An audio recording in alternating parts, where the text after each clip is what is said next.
Welcome back to परीक्षा race YouTube platform. साथियों, R O की हिंदी के टेस्ट में आज हम लोगों का 16वां टेस्ट है। 15 अब तक कंप्लीट हो चुके हैं। चैनल के प्लेलिस्ट में आप जाके देख सकते हैं। टोटल 30 प्रश्न रहेंगे। आपके कितने सही होंगे कमेंट करके ज़रूर बताइएगा। चलिए शुरू करते हैं।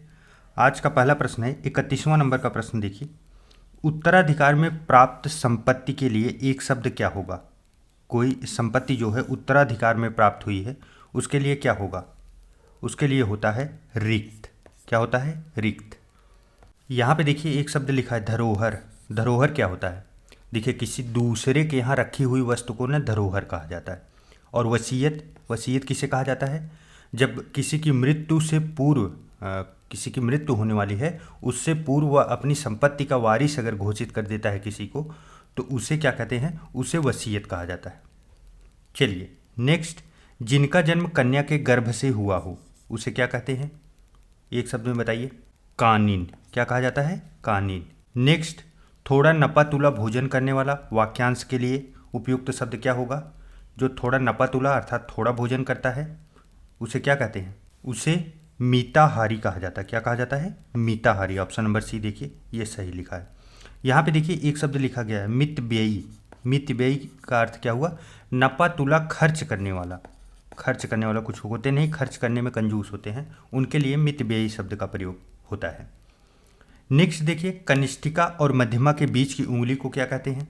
देखिए इसके लिए आइए हम लोग सबसे पहले समझ लेते हैं फिंगर से। देखिए ये क्या है?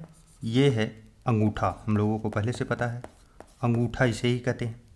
उसके बाद अंगूठा के जस्ट बगल वाली उंगली को क्या कहा जाता है? इसको तर्जनी कहा जाता है। क्या कहा जाता है? तर्जनी। और बीच वाली उंगली को इसको मध्यमा कहा जाता है। क्या बोला जाता है? मध्यमा। और उसके बाद उसके बगल वाली उंगली को क्या कहा जाएगा? इसको कहा जाता है अनामिका। क्या बोला जाता है? अनामिका। और यह लास्ट वाली उंगली और इसे क्या बोलते हैं? कनिष्ठिका बोला जाता है। क्या बोला जाता है? कनिष्ठिका। कनिष्ठिका बोला जाता है। कनिष्ठिका कानी उंगली को। तो देखिए हम लोगों से बार बार आप देखेंगे परीक्षा में बार बार जब प्रश्न पूछा जाएगा तो सिर्फ इसी के बारे में ज़्यादा करके पूछा जाता है। ये अनामिका, अनामिका, अनामिका को बार बार पूछा जाएगा। क्यों? क्योंकि ये मध्यमा और कनिष्ठिका के बीच में रहती है। और एक और याद रखिए आप लोग हमेशा कभी भी ना भूलें, तर्जनी। अंगूठे के जस्ट बगल वाली तर्जनी। देखिए अंगूठा और कनिष्ठिका ये तो याद रहता है, एकदम बीच वाली जो उंगली होती है उसे मध्यमा कहते हैं, इसे भी याद रहता है। भूलते हैं सिर्फ हम लोग तर्जनी में और अनामिका में। तो तर्जनी जो है अंगूठा के बगल वाली है और कानी उंगली अर्थात कनिष्ठिका के बगल वाली को अनामिका कहा जाता है। आप लोग इसे याद रखिएगा। चलिए अब देखिए इस प्रश्न में पूछा क्या जा रहा है? पूछा यह जा रहा है कि कनिष्ठिका और मध्यमा के बीच की उंगली को क्या कहा जाता है? तो उसे क्या बोलेंगे? अनामिका बोला जाएगा। क्या बोला जाएगा? अनामिका। ऑप्शन नंबर डी सही होगा। नेक्स्ट देखिए, ज्ञान नेत्र से देखने वाला अंधा व्यक्ति के लिए कौन सा विकल्प सही है? कोई अगर ज्ञान नेत्र से देख रहा है तो उसे क्या कहेंगे? उसे ज्ञान चक्षु कहा जाता है। क्या कहा जाता है? ज्ञान चक्षु। अच्छा यहाँ पे देखिए एक शब्द दिया गया है त्रिकालदर्शी। त्रिकालदर्शी कौन है? देखिए त्रिकालदर्शी का मतलब ये हुआ भूत, भविष्य और वर्तमान जो देखता है उसे त्रिकालदर्शी कहा जाता है। चलिए नेक्स्ट, औदार्यदाता शब्द के लिए एक वाक्य है। औदार्यदाता, देखिए औदार्यदाता का अर्थ होता है जो सब कुछ उदारता से देने के लिए इच्छुक हो, देना चाहता हो। तो सही जो ऑप्शन नंबर बी देखिए, जो सब कुछ उदारता से देना चाहता हो उसे औदार्यदाता कहा जाता है। चलिए नेक्स्ट, जो गणना के अयोग्य हो अर्थात जिसकी गणना न किया जा सके उसे क्या कहते हैं? उसे नगण्य कहते हैं। नगण्य। नेक्स्ट, जहाँ खाना मुफ्त में मिलता है के लिए कौन सा शब्द सही है? जहाँ खाना मुफ्त में मिलता हो उसके क्या कहेंगे? उसे सदावर्त कहते हैं। क्या कहते हैं? सदावर्त। ऑप्शन नंबर ए सही है। नेक्स्ट, जो कठिनाई से समझने योग्य हो अर्थात जो जल्दी समझ में ना आता हो उसके लिए एक शब्द के लिए क्या प्रयोग करेंगे? तो उसे दुर्बोध कहा जाता है। क्या कहा जाता है?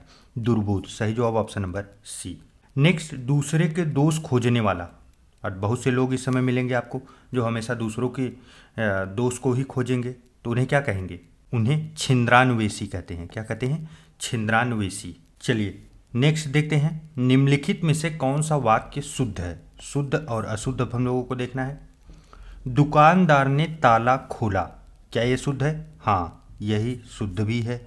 दुकानदार ने ताला खुला, तो ये अशुद्ध है। ऐसे ही सभी अशुद्धियाँ हैं, आप देख लीजिएगा, सही ए ही है। चलिए नेक्स्ट, मुझे रेलगाड़ी में यात्रा करना अच्छी लगती है, कोई त्रुटि नहीं है। अच्छी लगती है या अच्छा लगता है? अच्छा लगता है होना चाहिए। तो क्या है, कहाँ त्रुटि है? त्रुटि सी में है। त्रुटि पूछा जा रहा है कहाँ पे है, तो त्रुटि सी में है। अच्छी लगती है की जगह अच्छा लगता है होगा। नेक्स्ट, विद्यालय में जलपान को उत्तम प्रबंध है, कोई त्रुटि नहीं है। तो बताइए क्या होगा? जलपान को होगा, जलपान का। तो गलत कहाँ पे है? ऑप्शन नंबर बी में। जलपान का उत्तम प्रबंध है होना चाहिए था, को नहीं। नेक्स्ट, श्री कृष्ण के अनेकों नाम हैं। अनेकों देखिए पहले से ही बताते आ रहे हैं, जहाँ ही अनेकों मिले तुरंत काट दीजिए, क्योंकि अनेक अपने आप में खुद ही बहुवचन है, तो अनेकों बनाने की कोई आवश्यकता नहीं है। तो इसमें क्या होगा? इसमें देखिए ऑप्शन नंबर सी में देखिए, श्री कृष्ण के अनेक नाम हैं, ऑप्शन सी सही है। चलिए नेक्स्ट, निम्नलिखित में से कौन सा वाक्य शुद्ध है? पहला है तुम सबसे सुंदरतम हो। देखिए सुंदरतम तो अपने आप में खुद ही एक श्रेष्ठ वर्ड का यूज किया गया है, तो इसमें सबसे लगाने की कोई आवश्यकता नहीं, क्योंकि सुंदरतम में वैसे ही हो गया कि सबसे सुंदर हो गए। तो तुम सबसे सुंदरतम हो, सही जवाब ऑप्शन नंबर बी होगा, क्योंकि ये सीधे सिंपल लाइन में लिखा गया। नेक्स्ट देखिए, निम्नलिखित में से कौन सा शब्द जो है शुद्ध है? अधिशासी, कैसे लिखा जाएगा बताइए? अधिशासी। तो सही जवाब कौन सा है? Option number A. नेक्स्ट, शुद्ध वर्तनी वाला शब्द है, मानवीकरण कैसे लिखा जाएगा? मानवीकरण, सही जवाब कौन सा हुआ? Option number C. नेक्स्ट, निम्नलिखित में शुद्ध वर्तनी वाला शब्द है, उच्छृंखल, कैसे लिखा जाएगा? उच्च श्रृंखल, कौन सा है? ऑप्शन नंबर डी सही है। चलिए नेक्स्ट, निम्नलिखित में शुद्ध वर्तनी वाला शब्द है, फिर बताइए सदृश्य कैसे होगा? सदृश्य, सदृश्य, सही जवाब कौन सा हुआ? Option number A. चलिए नेक्स्ट, सही वर्तनी वाले शब्द चुनिए, इसमें से कौन सा जो है किसकी सही वर्तनी है? शारीरिक, कैसे होगा? शारीरिक, पहले बड़ी ही आएगी फिर छोटी, सही जो ऑप्शन नंबर सी। नेक्स्ट, निम्नलिखित शब्दों में से एक शब्द भूतेश का पर्यायवाची नहीं है। भूतेश का पर्यायवाची इसमें से एक नहीं है, कौन सा है बताना है। सबसे पहले ये बताइए भूतेश पर्यायवाची है किसका? भगवान शंकर का। किसका? भगवान शंकर का पर्यायवाची है भूतेश। अब इसमें से एक नहीं है, वो कौन सा है? वो है शशधर। शशधर जो है यह भूतेश का पर्यायवाची नहीं है। शशधर मीन्स क्या होता है? चंद्रमा होता है। क्या होता है? चंद्रमा। चलिए नेक्स्ट, निम्नलिखित में से एक शब्द अमृत फल का पर्यायवाची नहीं है। अमृत फल अर्थात आम को कहते हैं, तो देखिए अतिसौरभ, ये अमृत फल को कहा जाता है, और सहकार, रसाल, ये सब सभी आम के ही हैं। अम्बू नहीं है, कौन सा नहीं है? अम्बू। अम्बू मीन्स क्या होता है? अम्बू मीन्स जल होता है, अर्थात पानी।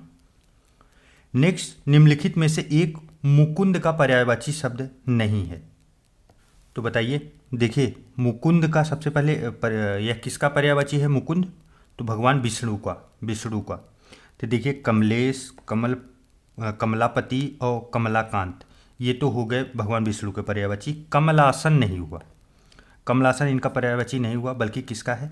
ये ब्रह्मा का है। किसका? ब्रह्मा का। चलिए नेक्स्ट, निम्नलिखित में से एक स्वर्ण का पर्यायवाची शब्द नहीं है, तो बताइए। देखिए हेम, हेम स्वर्ण का पर्यायवाची होता है। हाटक यह भी होता है, और कलधौत भी होता है। देखिए यहाँ हिरण्या लिखा है, हिरण्या, हिरण्या पर्यायवाची नहीं होता, बल्कि क्या होता है? हिरण्य होता है। हिरण्य, आप लोग याद रखिए, आ की मात्रा से बस अंतर हो रहा है। हिरण्य जो है यह पर्यायवाची होता है किसका? स्वर्ण का, लेकिन हिरण्या नहीं होता। चलिए नेक्स्ट, पर्यायवाची की दृष्टि से एक वर्ग शुद्ध है, कौन सा है बताइए। तो देखिए कौन सा होगा सही? सेकंड वाले देखिए, ऑप्शन नंबर बी, घर, निकेतन, आयतन, निलय, ये सब किसके हैं? ये सब घर के पर्यायवाची हैं, अर्थात एक और आप ऐड कर लीजिए गृह, ये सब किसके हैं? घर के पर्यायवाची। नेक्स्ट, निम्नलिखित में से एक समुद्र का पर्यायवाची शब्द नहीं है। समुद्र का कौन सा एक पर्यायवाची नहीं है?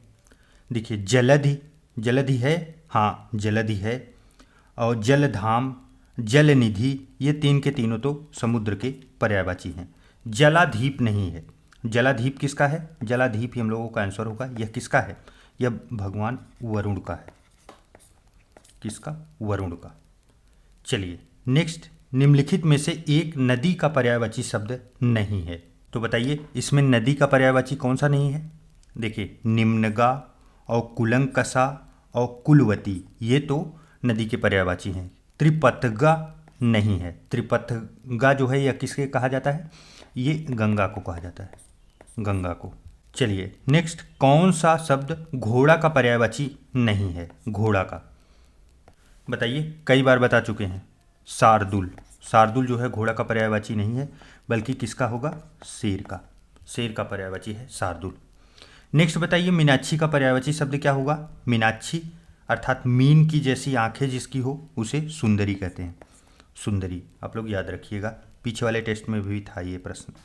कौन सा शब्द पन्नग का पर्यायवाची नहीं है? सबसे पहले ये बताइए, पन्नग मीन्स होता क्या है? सर्प।